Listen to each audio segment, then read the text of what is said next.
Hey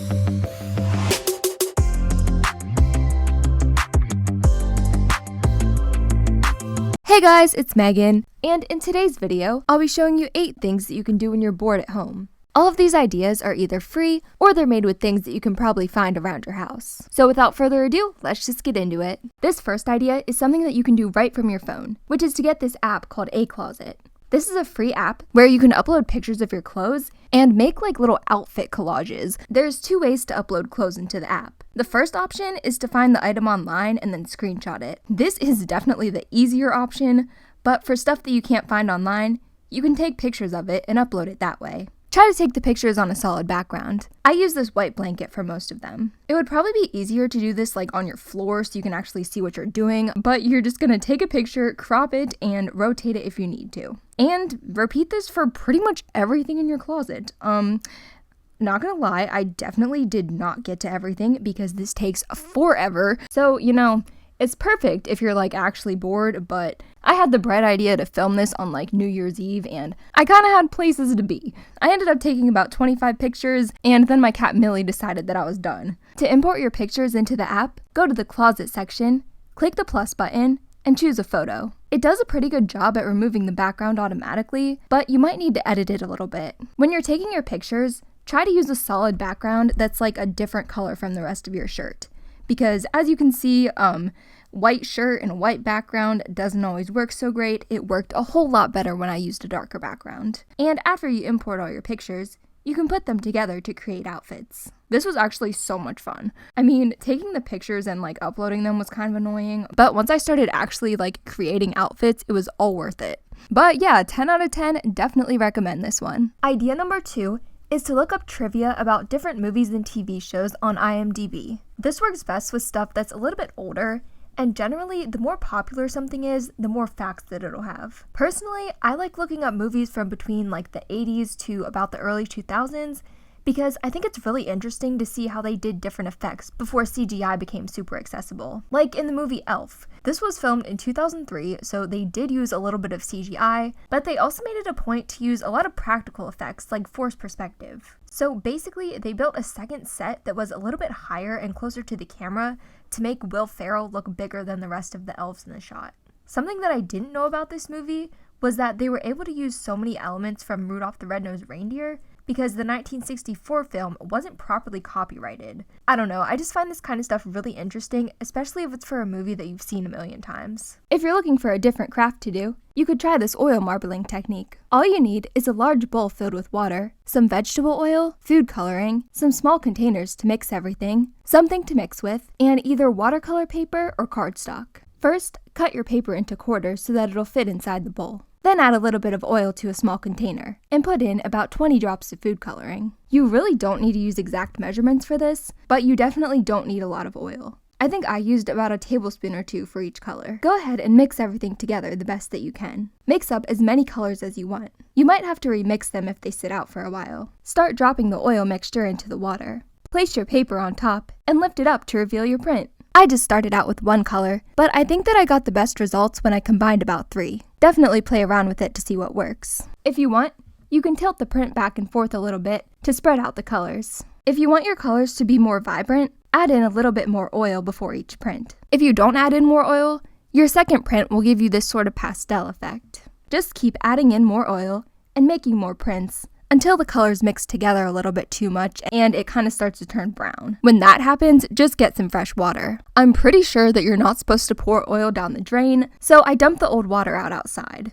I set my prints on a cookie sheet covered with paper towels while they dried. And here's how the finished prints turned out. Since we used a thicker paper, it'll absorb any excess oil. So don't worry, the paper doesn't feel greasy or anything, it just feels normal. I think these turned out so cool though, especially the multicolored ones. Don't ask me what I'm gonna do with these though, because I have absolutely no idea. Another DIY project you could do is to decorate an old can. You can use this to hold art supplies, makeup brushes, or use it as a planner. Start by washing out an old can and peeling off the label. Okay, so life hack. If you can't get the glue to come off, just put some rubbing alcohol on a paper towel and use that to scrub it off. This makes it a million times easier. I wanted to create a braided knit effect with the clay.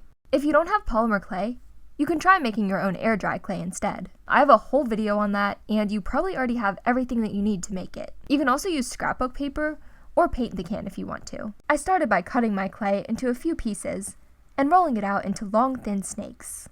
To create the braids, take 2 clay snakes and fold each one in half like this. Now twist them in opposite directions. So for the one on the top, I twisted it going up, and for the one on the bottom, I twisted it going down. To finish the braid, take the pieces of clay and squish them together like this. And repeat this process until you have enough braids to go the whole way around the can. To attach them, just pinch off the excess clay at the top and bottom of each one, and kind of squish it down to secure it. Repeat this the whole way around the can. Again, just pinching off the excess clay and smoothing it out to make sure that they're all going in the same direction. After you secured all the braids, roll out 2 more clay snakes. Attach these to the top and bottom of the can to cover up the part where we pinched off the braids. If you're using polymer clay, go ahead and bake it according to the package instructions. This next part's optional, but I decided to spray paint mine so I could cover up any of the can that was still showing. And that was it. Something else that you can do that is perfect for this time of year is to make a vision board. Go ahead and go on Pinterest and make a board with a bunch of images that you like. Since I'm filming this at the end of 2021, I decided to make a 2022 vision board. But you could do this for pretty much any time of year and just base it on whatever goals that you might have for the next couple months. Once you have all your images picked out, go ahead and download them by clicking on the image, click these 3 dots, and click Download Image. Now you're going to want to import all your images into an editing program. I used Canva. I wanted to use this as my iPad lock screen, so I made a custom canvas that was 2048 by 1536 pixels. Whenever I make collages, I always like to start out with a few simpler images in the background, then add the more complicated ones on top. I did sort of like a brown neutral color scheme because honestly, I have way too much rainbowy stuff that doesn't really match, and I feel like I need some more neutral colored pieces in my life, whether that's clothes or decor or whatever. I feel like I just gotta kind of balance it out a little bit. Some of the things on here don't really have a meaning behind them. I just thought they were cute. I put some YouTube related things on here, like a gold play button, which honestly, that is never going to happen. It's more of like a reminder to post more. Which I get so mad at myself, I keep coming up with these ideas for projects, and when I go to do it, it either doesn't work, or I just decide that I hate the video idea, so I end up tossing it. So we're trying to do less of that in 2022. I also put some quotes. There's a little Taylor Swift one down in the corner, and I really liked this one that says, "You're the greatest project that you'll ever work on." I mean, obviously you can kind of see what's on there, so I'm not going to bore you with explaining every single thing. But here's how it turned out. Let me know in the comments. Do you have any New Year's resolutions? My main one is to post more. So, if you see me slacking, feel free to come harass me about it in the comments. Another thing you could do is look up recipes for DIY beauty products, like this lip scrub. To make this, mix together 3 tablespoons of sugar, 1 teaspoon of olive oil, half a teaspoon of honey, and a few drops of vanilla. My lips have been super dry and disgusting lately, and this actually kind of helped. I mean, clearly I'm no beauty guru. I literally had to look up how to use this stuff because I thought I was doing it wrong at first, but I wasn't. You just scrub your lips with it. I don't know why I thought it would be more complicated than that, but this recipe actually kind of makes a lot, so make sure that you have a small container to store the rest of it. Okay, so the next idea is to watch old reality shows and look up where the people are now. My favorite show to do this with is Wife Swap. They just put this on Hulu a couple months ago, but I used to watch it on YouTube all the time. They say the people's names in the episodes, so I literally just Google them. Some of them are really wholesome, like the Beaver family from season 1, episode 3.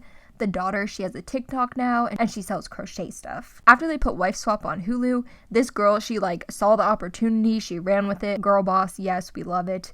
I feel like this is one of the few families that actually got something positive out of this show, because usually, it's a little more depressing, but I'll let you go down that rabbit hole on your own. This last one is actually something that I've done before. But I was scrolling through Pinterest the one day, and I found all these vintage sticker sheets that people just scanned in. And I thought it would be cool to make my own vintage stickers. This is super easy. All you do is find the images that you want to print out, add them to a Word document, print them, and cut everything out. This is the most time-consuming part. I spent about half an hour cutting everything out. Also, my printer has just not wanted to cooperate lately.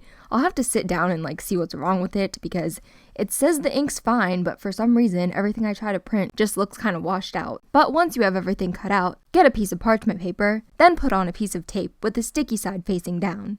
Put the images that you cut out on top and cover them with another piece of tape. Go ahead and cut everything out again, leaving a little bit of a border, and that's it. When you're ready to use your sticker, just peel the parchment paper off the back. I still had my Christmas stuff out, so I added a few of my stickers to some scrap paper to make some gift tags for next year. So that was everything for this video. Let me know in the comments, what's your favorite thing to do when you're bored? So thank you guys so much for watching. I hope you enjoyed this video. If you did, make sure to give it a thumbs up and subscribe for more videos just like this one. My merch, my website, and all of my social media will be linked down below. I love you guys so much, and I will see you guys later. Bye!